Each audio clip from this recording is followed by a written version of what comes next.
మనుబోలులోని వైఎస్ఆర్ విగ్రహం వద్ద వైఎస్ఆర్సీపీ నాయకులు చేపట్టిన రిలే దీక్షలు రెండో రోజుకి చేరుకున్నాయి. ఈ దీక్షలకు జూనియర్ కళాశాల విద్యార్థులు మద్దతు పలికారు. మనుబోలులో వైఎస్ఆర్సీపీ ఆధ్వర్యంలో చేపట్టిన దీక్షలు రెండో రోజుకు చేరుకున్నాయి. ఈ దీక్షల్లో మహిళలు, నాయకులు పాల్గొని రాష్ట్రానికి ప్రత్యేక హోదా ఇవ్వాలంటూ నినదించారు. వీరికి మద్దతుగా స్థానిక కళాశాల విద్యార్థులు నిలిచారు. ఈ కార్యక్రమంలో ఎంపీపీ అనితమ్మ, సర్పంచ్ పద్మ, నాయకులు పద్మనాభరెడ్డి, చంద్రశేఖర్ రెడ్డి, వెంకట రమణయ్య గౌడ్, అజయ్ రెడ్డి, తులసి యాదవ్, భార్గవ్ మొదలగు వారు పాల్గొన్నారు.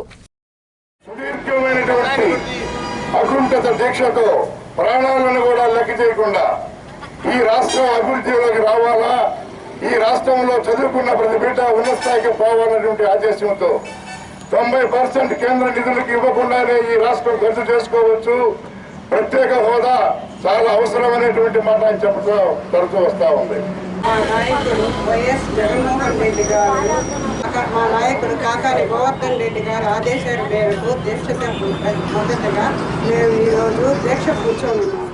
ప్రజలే కాకుండా ఎంత మంచి కార్యక్రమం చేస్తున్నారని మీ అందరి దైవాలైనా మాకు ప్రత్యేక రాష్ట్రం కావాలని ప్రజలు కోరుకుంటే ప్రత్యేక హోదా కోసం ఎంత ఇబ్బందులు జరుగుతున్నాయి, రాకపోతే జనంలో ఎంత దూరం పాకిందంటే ప్రతి సామాన్యుడు కూడా పనికిపోయే వాళ్ళు కూడా అయ్యో మాకు ప్రత్యేక హోదా వస్తే మేలు జరగద్దనేటువంటిది అందరి మనసులో ఉంది.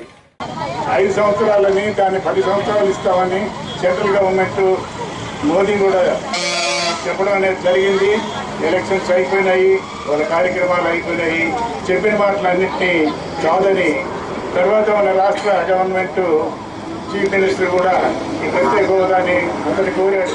తర్వాత కాకాని గోవర్ధన్ రెడ్డి గారి ఆదేశాల మేరకు మా ఎంపీపీ అంతమ్మ గారి ఆధ్వర్యంలో 8 మంది మహిళలు రోడ్డు మీదకి వచ్చి ప్రత్యేక హోదా కోసం ఈ నిరాహార దీక్ష చేయడానికి మేము గర్వపడుతున్నాము.